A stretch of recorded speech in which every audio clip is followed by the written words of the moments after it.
अच्छे से जो ना काम करेंगे और नेक्स्ट चीफ मिनिस्टर केसीआर साहब बराबर बन के रहेंगे और हरीश राव साहब हम सब मिलके इनका साथ देंगे अपन। और अभी जो चल रहा देख रहे हैं अब गवर्नमेंट में क्या चल रहा, हटरा बोल के वो बोल के ये बोल के कई लोग आज परेशान है। आज गरीबी कितनी हो गई, आज हर कोई छोटे से छोटा बड़े से बड़ा आदमी भी आज परेशान है। आज क्योंकि केसीआर साहब की गवर्नमेंट में कोई भी परेशान नहीं था, हर कोई खुश थे, हर कोई हिंदू मुस्लिम सिख ईसाई सब भाई भाई बोल के सब तरक्की कर रहे थे।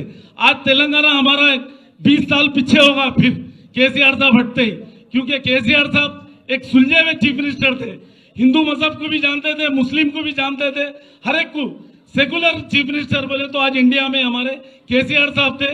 एक गांधी का नाम था, उसके बाद में हमारे केसीआर साहब का नाम है। मैं केसीआर साहब को दिल की गहराइयों से मुबारकबाद देता हूं और हरीश भाई को भी और जितने मेरे डाइस पे बैठे मेरे भाइयों को, मेरे बहना जो भी आए हैं, मेरे कार्यकर्ता सबको मुबारक। Thank you. ఇప్పుడు మాజీ మంత్రివర్యులు మల్లారెడ్డి గారిని మాట్లాడాల్సింది కోరుతా ఉన్నాను।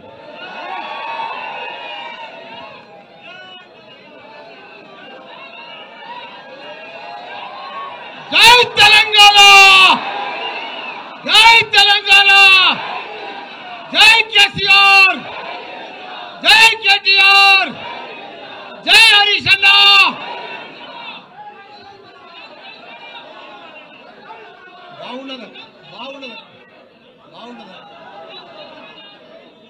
అందరికీ కూడా నమస్కారం। ఈరోజు తెలంగాణ అవతరణ దినోత్సవం సందర్భంగా మీ అందరికీ కూడా శుభాకాంక్షలు। పెద్దలు గౌరవనీయులు వేదిక మీద ఉన్న మా పెద్ద మధుసూదనాచార్య గారు, అదే మాదిరిగా మా పెద్దలు గౌరవ మా హరీష్ అన్న గారు, మిగతా వేదిక మీద ఉన్న మా ఎమ్మెల్యేలు, ఎమ్మెల్సీలు, మా ఎంపీలు, మాజీ ఎంపీలు, మా ఉద్యమకారులు, మా అదే ఎమ్మెల్సీ, మిగతా వేదిక మీద ఉన్న పెద్దలందరూ కూడా మా అక్కలకు, చెల్లెళ్లకు, అన్నలకు, తమ్ముళ్లకు, పత్రికా మిత్రులకు పేరు పేరున నా నమస్కారం।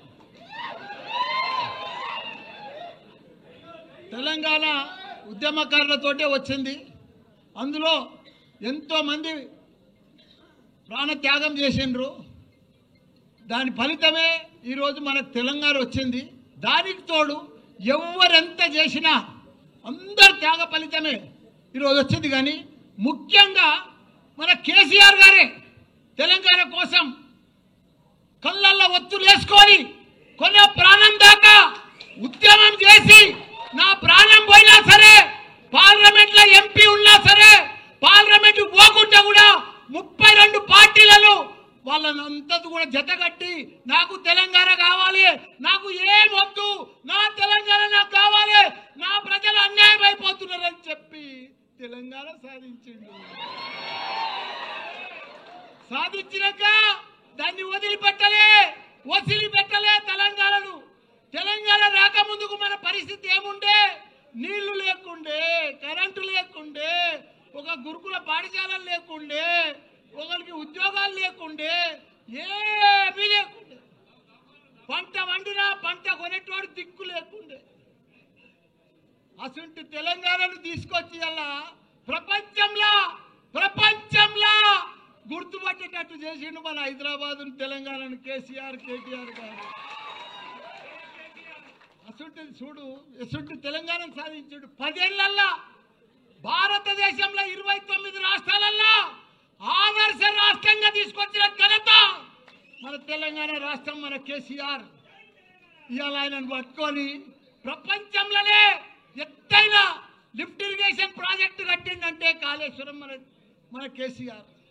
రాత్రి పగలు దానికోసం 3 ఏళ్లలో చరిత్ర సృష్టించి 1 కోటి ఎకరాలకు నీళ్ళు ఇచ్చాలని చెప్పి ప్రాజెక్టు కొడితే అసలు ప్రాజెక్టును పంట కూడా పండించి చూపించిండు। 3 లక్షల కోట్ల మెట్రిక్ టన్నుల ధాన్యం పండించి చరిత్ర సృష్టించిండు భారతదేశంలో। ఒకనాడు పంట అంటే హర్యానా ఉండే, పంజాబ్ ఉండే, అవన్నీ కూడా తలదండ లెక్క తెలంగాణ రాష్ట్రంలో పంట వండి చూపించిండు। ఈరోజు అసలు తెలంగాణను వాళ్ళ దుర్యోధనుల చేతులకు పోయింది, కౌరవుల చేతులకు పోయింది। ఆ చేతులకు పోతే ఎంత ఘోరము, ఎంత పాపము। వాళ్ళకు పరిపాలన వస్తలేదు, వాళ్ళకు అడ్మినిస్ట్రేషన్ వస్తలేదు, వాళ్ళకు అవగాహన లేదు, వాళ్ళకి ఏమీ లేదు. వాళ్ళు ఏం చేస్తున్నారో కూడా వాళ్ళకే అర్థమైతలేదు. పంట వండుతుంది, కొనే దిక్కు లేరు, మొలకలు వెళ్తున్నాయి. ఇలా ఎవరన్నా సుఖంగా ఉన్నారా? ఎవ్వరు సుఖంగా లేరు.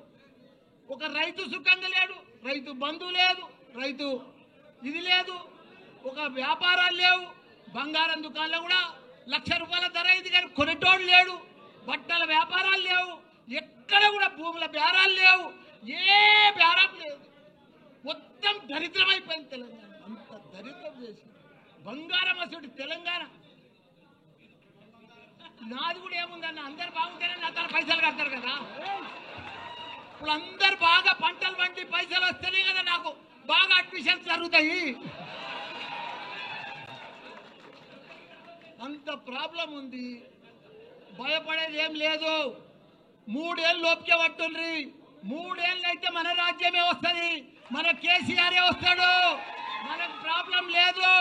ఎందుకంటే వాళ్ళ గోయి వాళ్ళే తవ్వుకుంటున్నారు. వాళ్ళ గోయి ఎవడో తవ్వేది అవసరమే లేదు. కాబట్టి వాళ్ళు ఇంత ఘోరం చేస్తారని ప్రజలకు అర్థమైపోయింది. మేము ఎంత అన్యాయం అయిపోయినాం. ఊర్లో పడితే కానీ సిటీలో కానీ ఎక్కడ చూడు, అమెరికాలో కూడా బాధపడుతున్నారు. మన రాజోత్సవం సభకు ఎంత నిన్న ఇలా పొద్దుగాలు అయితే ఎంత సక్సెస్ఫుల్ అయింది. ప్రతి పౌరుడికి, ప్రతి ప్రజలకు, ప్రతి ఒక్క వ్యాపారానికి, ప్రతి రైతుకు, ప్రతి కుల సంఘాలకు, ప్రతి ఒక్కరికి అర్థమైపోయింది మళ్ళీ మా కేసీఆరే కావాలని. అందరు రోడ్డు మీద పడ్డారు, అందరు రోడ్డు మీద పడ్డారు. వాళ్ళు ఏం చెప్పినా మాయ మాటలే చెప్తున్నారు, అన్ని మాయ మాటలే చెప్తున్నారు, టైంపాస్ మాటలు చెప్తున్నారు, టైంపాస్ పరిపాలన చేస్తున్నారు. వాళ్ళు ఇట్లనే పొద్దు కూడా కొట్టేస్తారు ఈ 3 ఏళ్ళు. అందరికి అర్థమైపోయింది. వాళ్ళు ఏమి ఇయ్యరు. పెద్ద పెద్దగా ఇస్తామని ఇంత పెద్ద లిస్ట్ చెప్పారు, కానీ ఒక్క లిస్ట్ కూడా కంప్లీట్ చేయరు. వాళ్ళు చెయ్యలేరు. వాళ్ళతో కాదు, వాళ్ళతో పరిపాలనే కాదు. అట్టర్ ఫ్లాప్ అయిపోయింది ఈ ప్రభుత్వం. కాబట్టి మీరు కూడా ఒక సైనికుల లెక్క ఇది మంచి టైం వచ్చింది, మీకు కష్టపడాలి. అప్పుడు కేసీఆర్ సార్ ఎట్లా కష్టపడ్డాడో మీరందరూ కూడా అప్పుడు ఎవరు లేకుండా ఒక 5-6 మనుషులే ఉండరు అప్పుడు తెలంగాణ వచ్చేటప్పుడు. ఇప్పుడు ఇంతమంది ఉన్నారు, 60 లక్షల మంది మన సభ్యత్వం ఉంది. మనం అందరం కూడా కష్టపడితే రేపు లోకల్ బాడీస్లో కానీ ప్రతి దాంట్లో మనమే గెలవాలి. ప్రజలు మన వైపు ఉన్నారు, కానీ వాళ్ళని మలుపుకోవాలి, చెప్పాలి. లీడరు మన తన లీడర్ కొద్దిగా అటు ఇటు ఉన్నారు. మీరు దయచేసి లీడర్ అంటే ఇట్లుండాలి, నాయకులు అంటే ఇట్లుండాలి, ప్రజలలో అంటే ఇట్లుండాలి. జర దండం పెట్టుకుంటూ పోండ్రి, ప్రౌడ్గా పోకుండ్రి. పర్ఫెక్ట్గా పోతే మనం పర్ఫెక్ట్గా ఉంటాం. చాలా బాగా వస్తుంది. బాగా మెజార్టీ లోకల్ బాడీలో మనం అన్ని గెలుస్తాం. మీరు ప్రజలలో ఉండరు. తప్పకుండా కేసీఆర్కు మళ్ళీ 3 ఏళ్లలో కూడా సీఎం అవుతాడు. మనందరికీ కూడా మంచి దినాలు వస్తాయని కూడా కోరుకుంటున్నా. జై తెలంగాణ, జై కేసీఆర్. ఇప్పుడు పెద్దలు